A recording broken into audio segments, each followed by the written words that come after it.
আসসালামু আলাইকুম, সবাইকে স্বাগত জানাচ্ছি। আপনাদের সাথে আছি আমি শাহিন ইসলাম। আজকে আমরা যেটা করব ভয়েস চেঞ্জ নিয়ে কথা বলবো। আজকে আমরা মূলত ইম্পারেটিভ সেন্টেন্সের ভয়েস চেঞ্জ নিয়ে কথা বলবো। শোনেন, ইম্পারেটিভ সেন্টেন্সের ভয়েস চেঞ্জ খুব গুরুত্বপূর্ণ, এটা নিয়ে কথা বলবো। সো ইম্পারেটিভ সেন্টেন্সটা কি আমরা সবাই জানি, যে সেন্টেন্স দ্বারা আদেশ, উপদেশ, অনুরোধ ইত্যাদি বোঝায়, সেটা হচ্ছে ইম্পারেটিভ সেন্টেন্স। এখন এখান থেকে যে বিষয়টা আমাদের জানতেই হবে সেটা হচ্ছে ইম্পারেটিভ সেন্টেন্সের সাবজেক্ট কি থাকে বলেন তো? উজ্জ থাকে।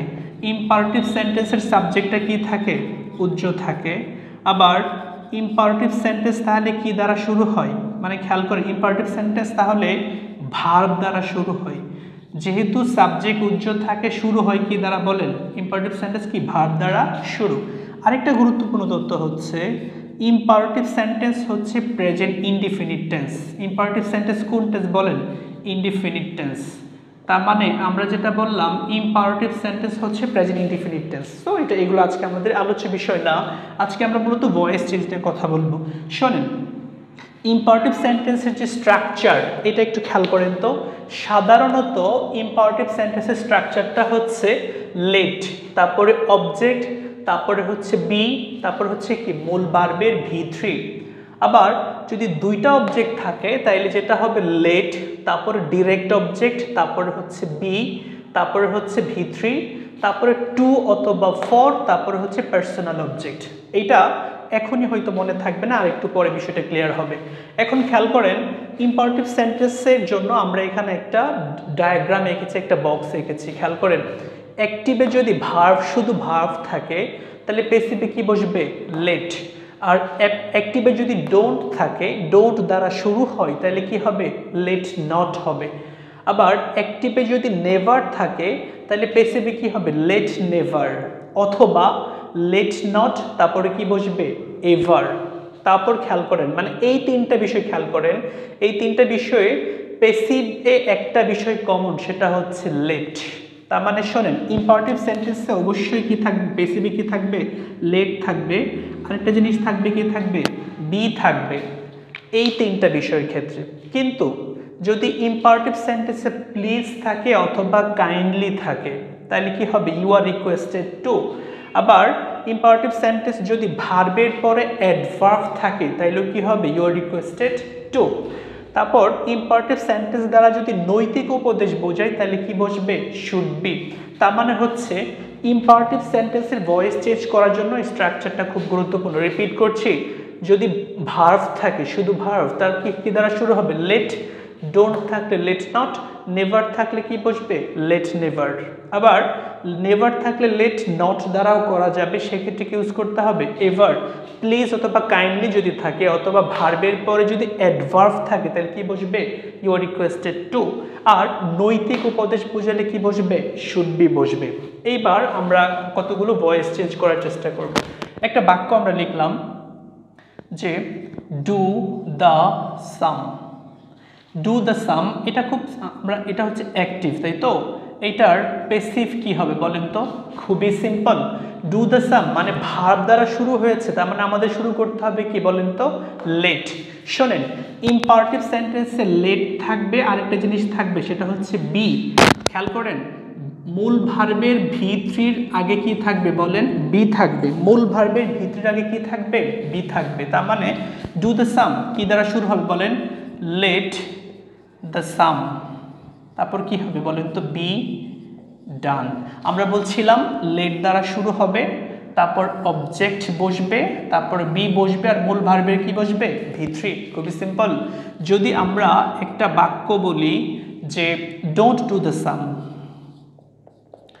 ডোন্ট ডু দ্য সাম, কি হবে বলেন তো? খুবই সিম্পল। শুরু করতে হবে কি দ্বারা? লেট নট দ্বারা। মানে প্যাসিভ যখন আমরা করব, আমরা শুরু করব কি দ্বারা বলেন তো? Let not. তারপর অবজেক্ট কোনটা? The same. Let not the same. তারপর কি লাগবে বলেন তো? বি লাগবে। Be done. আমি আবারও বলছি, ম্যাক্সিমাম ইম্পারেটিভ সেন্টেন্সের ভয়েস চেঞ্জে দুইটা বিষয় থাকবে, লেট এবং বি। এখন খেয়াল করেন, এখানে হচ্ছে লেট, এখানে হচ্ছে কি? Let not. তারপরে অবজেক্ট বসাইলাম, এখানে কি বসাইলাম বলেন তো? অবজেক্ট বসাইলাম। আর একটা জিনিস কমন, সেটা হচ্ছে বি। আর মূল ভার্বের সবসময় কি বসবে? V3 বসবে। তারপর আরেকটা বাক্য যদি আমি নিতে চাই, খেয়াল করেন আমি একটু প্রথম এখানে একটা বাক্য নিতে চাচ্ছি, বাক্যটা উপরে লিখব, খেয়াল করেন তো। নেভার দ্বারা একটা বাক্য আমরা লিখি, খেয়াল করেন অ্যাক্টিভে যদি আমরা নেই এই টাইপের বাক্য নিচ্ছি, নেভার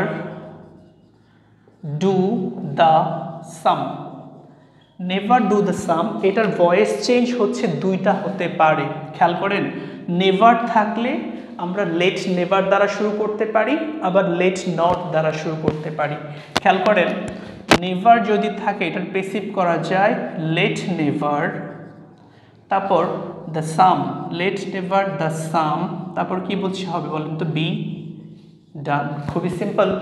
আবার আরেকটা হতে পারে, সেটা হচ্ছে লেট নট, তারপর কি বসবে the same, let not the sum B, late not the some ever be done, ever be done. তার মানে হচ্ছে নেভার থাকলে, খেয়াল করেন নেভার যদি থাকে তাহলে কি বসবে লেট নেভার অথবা লেট নট, সেক্ষেত্রে লেট নট বসাইলে কি লাগবে বলেন তো, এভার থাকবে। খুবই সিম্পল, আমার মনে হয় আপনারা বুঝতেছেন। তারপর আরেকটা বাক্য যদি আমরা নিই, খেয়াল করেন অ্যাক্টিভ একটা বাক্য নিচ্ছি, খেয়াল করেন প্লিজ অথবা কাইন্ডলি দ্বারা, খেয়াল করেন তো, please do the same, please do the same. এখন খেয়াল করেন প্লিজ ডু দ্য সাম অথবা কাইন্ডলি ডু দ্য সাম, এটা যদি থাকে কি বসবে ইউ আর রিকোয়েস্টেড টু, তার মানে পেসিভে যেটা হবে ইউ আর বলেন তো রিকোয়েস্টেড টু, তারপর কি বসবে do the same, do the same. খেয়াল করেন তো, তার মানে ইউ আর রিকোয়েস্টেড টু এর পরে বাকি অংশটা কিন্তু কি থাকে অপরিবর্তিত, মানে please do the sum you requested to, তারপর বাকি অংশটা কি থাকবে অপরিবর্তিত থাকবে। এখানে আমরা অনেকগুলো উদাহরণ নিয়েছি, এইবার আরেকটা বাক্য নিতে চাচ্ছি, খেয়াল করেন তো। আমি যদি বলি গো দেয়ার, গো তারপরে কি বলছি দেয়ার, এটা হচ্ছে এমন একটা বাক্য যেটা হচ্ছে ভার্বের পরে কি আছে অ্যাডভার্ব আছে, ভার্বের পরে অ্যাডভার্ব থাকলেও কি হবে ইউ আর রিকোয়েস্টেড টু, তার মানে কি হবে বলেন তো, এটা অ্যাক্টিভ, এটার প্যাসিভ কি হবে you are requested to, you are requested to, তারপরে কি হবে গো দেয়ার। আমার মনে হয় আপনারা বিষয়গুলো বুঝতেছেন। সো খুবই সিম্পল ইম্পারেটিভ সেন্টেন্সের ভয়েস চেঞ্জ। তারপর আরেকটা বাক্য আমরা নিতে চাচ্ছি, নৈতিক উপদেশ যদি বোঝায়, নৈতিক উপদেশ বোঝালে কি বসবে শুড বি বসবে। খেয়াল করেন যদি বলি respect your teacher, respect your কি বললাম টিচার, এটা নৈতিক উপদেশ, এখানে শুড বি বসাতে হবে, তার মানে ইউ টিচার, এটা অবজেক্টটা সাবজেক্ট হবে, তার মানে যেটা হবে your teacher should be, you teacher কি বলছি বলেন তো should be respected, you teacher should be কি হবে রেসপেক্টেড। তার মানে হচ্ছে ইম্পারেটিভ সেন্টেন্সের ভয়েস চেঞ্জ, এই যে স্ট্রাকচারটা এটা দ্বারা আপনারা মনে হয় খুব সহজেই পারবেন।